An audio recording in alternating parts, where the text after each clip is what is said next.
Charles, let's just begin. Talk to me about your involvement with the Jewish community, some of your volunteer work. I started Hebrew school when I was 5, belonged to the conservative synagogue in San Antonio, lived in primarily a Jewish neighborhood in San Antonio, joined BBYO, involved in a BBYO chapter named Herzl. I was an officer and president at one time. I was in a Boy Scout troop at the synagogue at Agudas Achim as a young boy. And those are the organizations that I was involved with as a child. Now in Dallas, tell me about your involvement with the Jewish community. When we moved here in 1977, I joined a firm whose senior partner was Ronald Mankoff, who was very involved in the Jewish community. Sometime in the late 70s, I think, Janine and I were asked to participate in a Federation Young Leadership group, and I remember going to Green Family Camp one weekend. It was raining and the weather was miserable and it was muddy, but that's where our involvement in the Dallas Jewish community started. Although, for me personally, a major event occurred for me in 1971 when I was in Israel, lived on a kibbutz.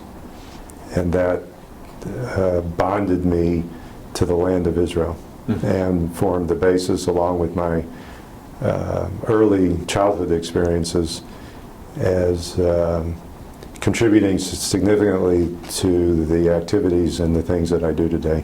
And how have you seen the community in Dallas here grow? The community has grown both in numbers and also in organizations and in the mix of organizations. From a religious point of view, there's many more Orthodox and the yeshivas, much more of a concentration of Orthodox Judaism.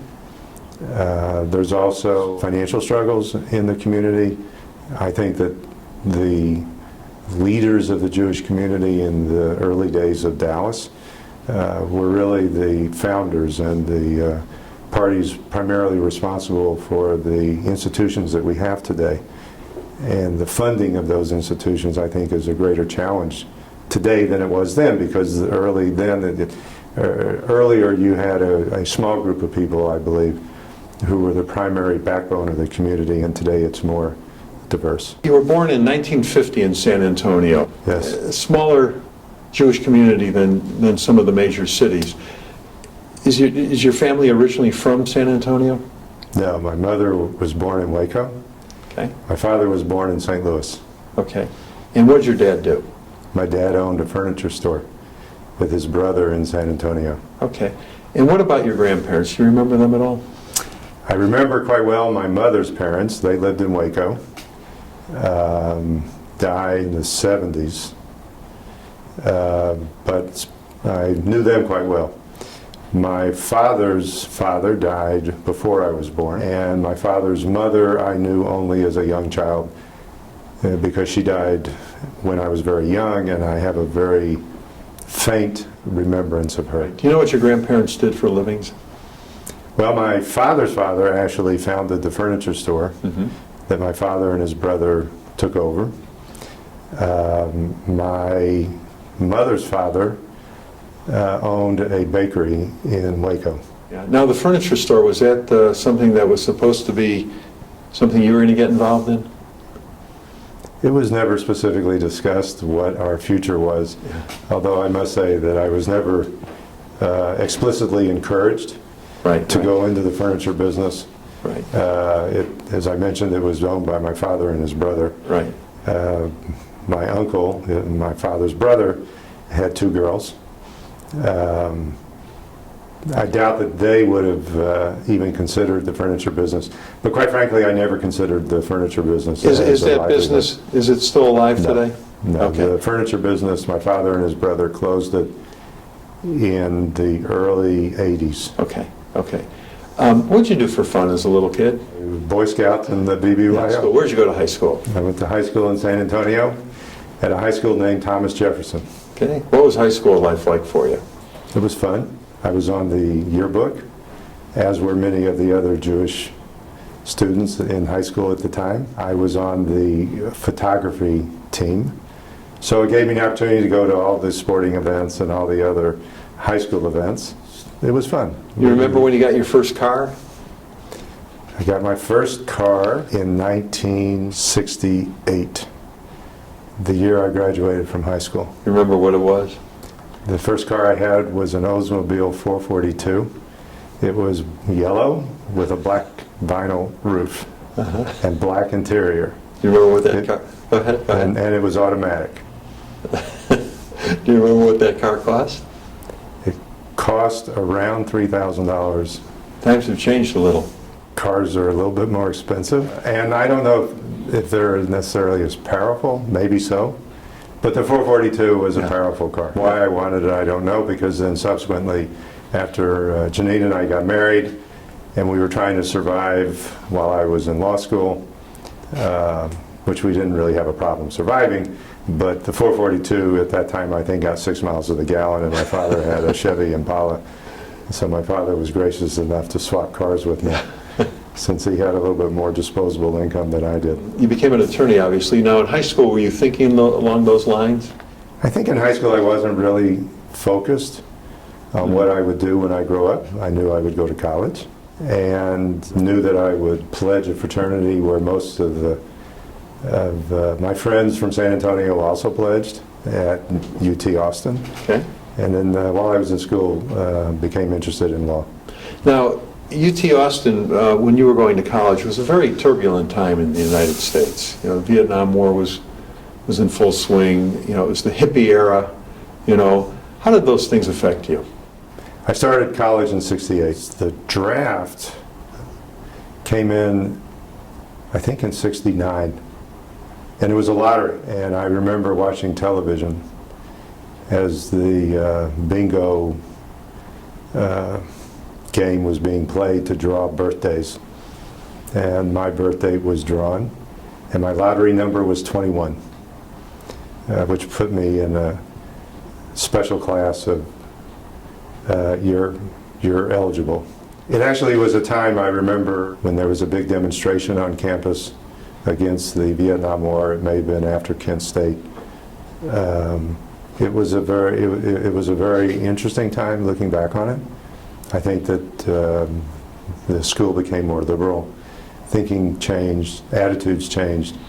I subsequently became less involved in my senior year in the fraternity, as did many other people. And in fact, I think that because of the times, the fraternity I was with lost membership. Why do you think that because is? it was just more liberal. People's interests were shifting, although the other fraternities continued.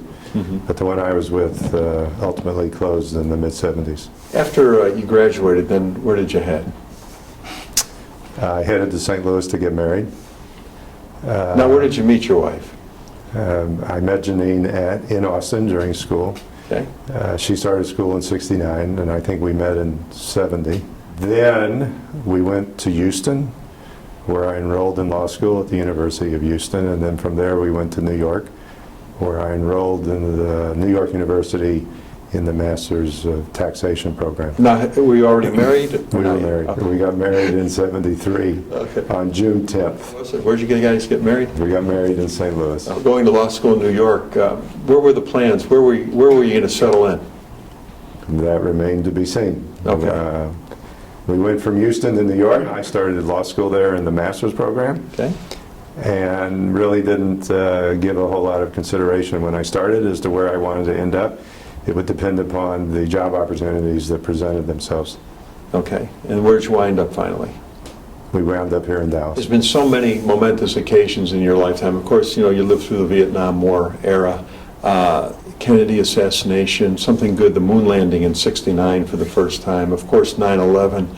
Is there something that really affected you in your life that you took notice of? You said, hey, I remember exactly where I was when that happened. There were two things. Okay.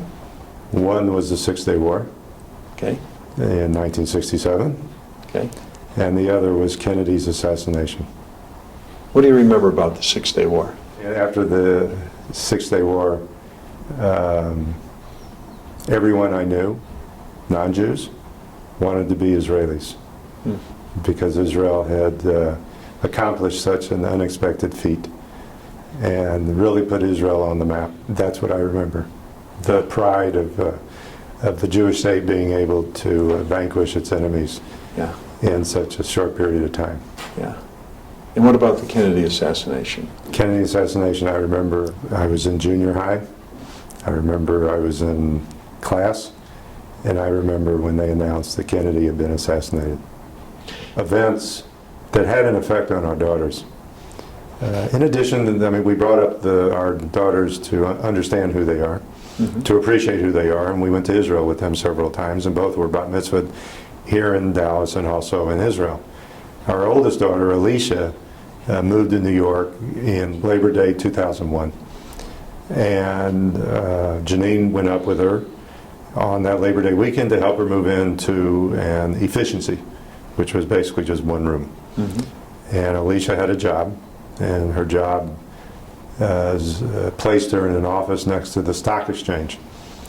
And on September 11th, 2001, I was in a small restaurant having coffee and reading the paper, and Janine called me and said that a plane had hit one of the trade centers.